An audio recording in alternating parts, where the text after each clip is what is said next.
नमस्कार, मैं राजीव गुच्ची और आप देख रहे हैं अरुणाचल समाचार। फिलहाल हम हैं अरुणाचल लेजिस्लेटिव असेंबली पर। हमने ये पता लगाया कि हमारे SIC विजिलेंस के SP यहाँ पर हैं और हाल ही में हमने देखा कि जितने भी FIR कुल मिला के 15 FIRs दिए गए हैं, उनका रजिस्टर हुआ या नहीं हुआ। बहुत से लोग हमें कांटेक्ट करके पूछ रहे हैं, तो आज कंफर्मेशन के लिए हम यहाँ पे आए हुए हैं। उनसे जब हमने बात किया, उनकी तरफ से कंफर्मेशन के तौर पे ये कहा गया है कि सेपरेटली वो FIR को लॉन्च नहीं करेंगे, बल्कि वो कंपाइल करेंगे। जितने 15 FIR है उसे एक ही बना के वो उसे छानबीन करेंगे। उनकी तरफ से ये भी कंफर्मेशन किया गया है कि 2014 से लेके अब तक 2022 तक जितने भी Arunachal Pradesh public service commission की तरफ से एग्ज़ाम किया गया है, कंडक्ट किया गया है, उसके ऊपर कार्रवाई करेंगे, इस तरह से उन्होंने कहा है। चलिए सुनते हैं उनकी जुबानी।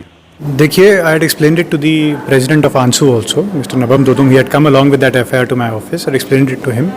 We have already registered one FIR on the 19th of October 2022. That FIR is a master FIR. All the complaints regarding any exam that is being received, whether it be the library information officer, the ADO, the HDO, the JE, the AE, or the Public Service Commission, the SIE exam, whatever exam has been conducted, all of those complaints are being clubbed into that same case. So we don't have to register separate cases for each exam, because that will only increase the paperwork and that will make it more difficult for us to manage, because there have been 40 exams almost conducted in this period. Now we have gotten permission from the government to investigate all exams from 2014 onwards. So we are investigating all those exams against which complaints have been received. And I had explained this to Mr. Nabam Dodum also, and he's been gone back very satisfied. तो मैं ये कहूँगा कि हमने सारे cases जितने भी FIRs आए हैं उन सब का एक ही मास्टर केस में इंक्लूड करके, अमेलगमेट करके उनको इन्वेस्टिगेट कर रहे हैं हम लोग और करेंगे। और जितने भी एग्ज़ाम्स हुए हैं उन सब का जो है 2014 से लेकर के अभी तक के सारे एग्ज़ाम्स का जो परमिशन है हमें पहले से रिसीव्ड है, उसी के बेसिस पे हम लोग काम कर रहे हैं।